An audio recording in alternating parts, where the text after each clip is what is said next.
Where? Where? Vadedza vangu vemuritu.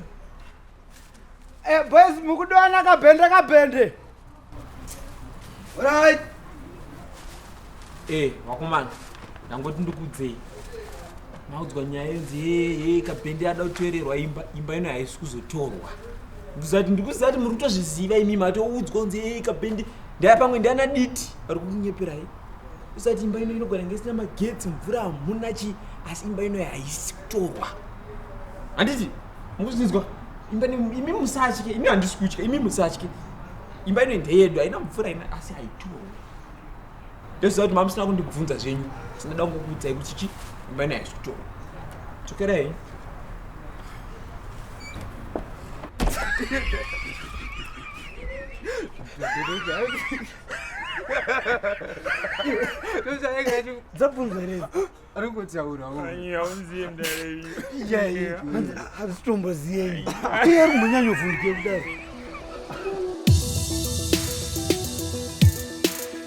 Ladies and gentlemen, comrades and friends, welcome to another episode of The Week in Lockdown, live from my kitchen. It's been an epic week.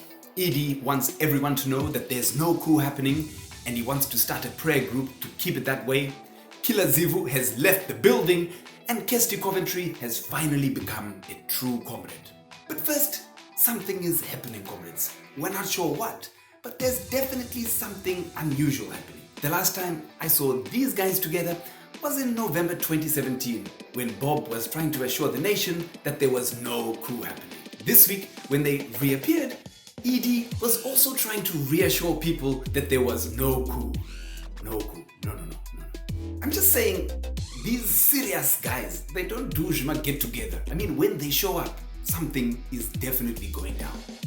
So, our Home Affairs Minister, Kazembe ×2, called a press conference to deny widespread rumors of an imminent coup d'etat in Zimbabwe. To which Zimbos on Twitter replied, we haven't heard those rumors, but thanks for telling us. Apparently, these rabid coup-mongers include Saidia Kasukwere, Job Sikala, Apostle Chiwenga, and that guy Anotengasa airtime para fourth. Then ED addressed the Politburo, also accusing business of trying to overthrow him through price increases, as well as Ana Joana Mamombe, who have a tendency to abduct themselves. It sounds like you're blaming the whole country for having enough of your leadership, comrade. It's not called a coup. I believe in political terms, it's called Ranyanya. So why are we hearing about this alleged coup attempt? Well, it may be true because, a government that comes to power through a coup is always fearful of another coup. And they may be also using it as an excuse to justify a further clampdown on the opposition. As we said last week, Hurumend Irukwata. ED has also come out saying, let us pray. Yes, at a time when the economy is looking worse than Nkosana Moyo's chances of becoming president, ED seems to have finally found a solution. Ngati namate. Because maybe Jehovah can fix the parallel market demons. Yes, ED has called for a national day of fasting and prayer to seek divine intervention to deal with the country's health, hunger, and economic crises. Don't worry, comrade. Most Zimbabweans are already fasting by default. You can see that ED is feeling the heat. As positive COVID cases rise to over 300 nationwide, teachers' salaries drop to $35 per month, and you need a bank loan to buy a 6-pack of Castle Light. Aman! But right at the same time, what does ED do?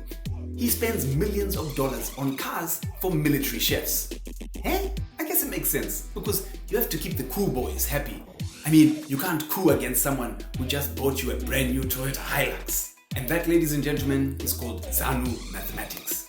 Comrades, maybe we don't need to pray to save our economy. Maybe we just need to make sure that ED doesn't have access to the Hurumend's EcoCash wallet. Guys, the bill. What did he? Sorry, my officer. You want to be some mask in public? But it's a tambo not very. But it's a permit to tanga the Takapawan. Lockdown.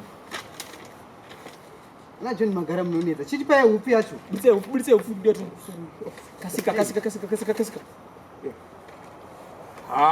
You party. What are the officer? chibuditsa katsamba ifiwe. Tipe tsamba yacho kamukomana.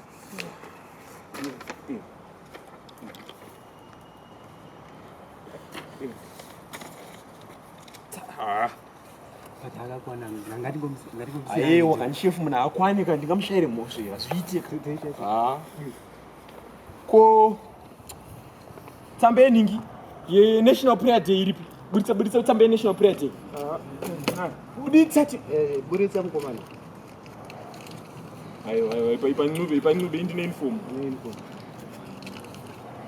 Mogara kumba ipapo. Code green you. It's okay. It's okay. In my favorite news of the week, Kirsty Coventry is grabbing Robert Mugabe's nephew's farm. Yes, our sports minister has been given the go-ahead to take over the farm of Robert Joao, Bob's nephew. This is my favorite news because it means I'm back in the running to be Zimbabwe's favorite white person. I mean, I still have to fight against Gemma, but one down. But let me just repeat the news. A white former swimmer is taking the farm of the nephew of the former president who started the actual land reform process. You couldn't make this shit up. It seems that ZANU-PF is exercising its punishment plus good move policy. No party card, no farm. And who better to give a free farm than one of your most underperforming ministers? To Comrade Kirsty, we say, welcome. You are a true son and daughter of the soil now. Ever since we saw you grabbing medals at the Olympics, we knew that you could grab things. Don't worry about all the noise. I died down after a while. Bob must be turning in his grave. Hey. In some good news this week, the Hurment has been feeling the heat about the awarding of dodgy COVID contracts. Yes, the government has succumbed to pressure from anti-corruption activists by cancelling a $60 million contract awarded to Drax International to supply drugs and COVID-19 equipment without going to tender. The company with the very dubious sounding name is represented by Delish Nguwayo, who is reportedly linked to Mnangagwa's son, Collins. A big shout out to Zim Morning Post, Zim Live, as well as Hopewell Chingono, Alex Magaisa, and other fearless activists for exposing this and fighting back. Ahoy, my comrades. People power. And to acting ZANU-PF spokesperson, Patrick Chinamasa, who recently attacked Chingono, calling him unscrupulous, we say, hands off Hopewell. If for doing what he does, he's unscrupulous, we are all unscrupulous. In more fun news, ZANU-PF MP Killer Zivhu has been fired by the Politburo. He's most known for bragging about his wealth and most recently, his glass house. I guess people living in glass houses shouldn't throw matombo. For his sake, I really hope he was done building and buying Jadina because you know it's cold outside ZANU-PF, eh? I also want to know how someone with that name was hired in the first place. I see they thought they were getting killer tea and it would help boost the youth vote. Yes, and we Tawia titori popano pa Harvest House and then mapuriso vangoya ne my youthies and you know tichikora poto titori pochkoro ipapo vawende vakutonobvunzwa kuti nai mapurisa pamsoroi. Hey, amuna mama makunganidza vanhu futi. Kwema mnaungana. Mapurisa Do you have any more questions?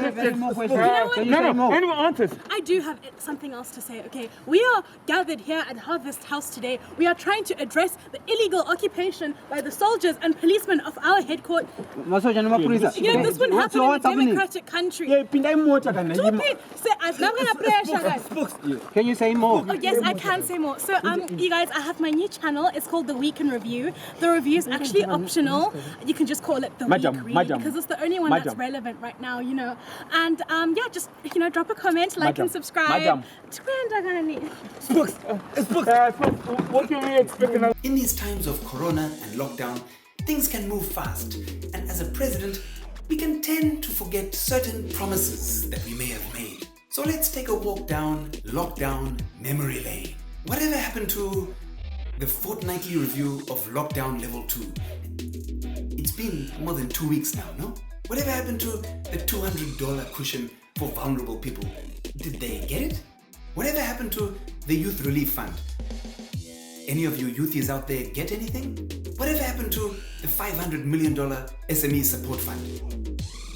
How far Chibans? For more information on all these promises that were made to support Zimbabwean citizens, head over to Kubata. Here at The Week, we love to inspire others. Though normally we aim to inspire the youthies, we seem to have inspired the main opposition party this week. MDC Alliance spokesperson Fadzai, Twitter is my constituency Mahere, launched her own version of The Week in Lockdown. Inonzi, The Week in Review.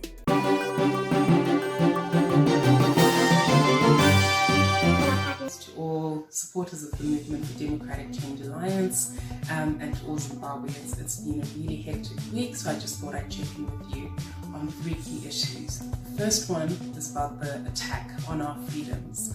Yeah, Fadzi's dining room definitely looks nicer than my kitchen. Fadzi, just call us up if you want too much skit to spice it up. We can do a good chamisa skit for you. There has been a horrific rise in domestic violence against women and girls during the lockdown.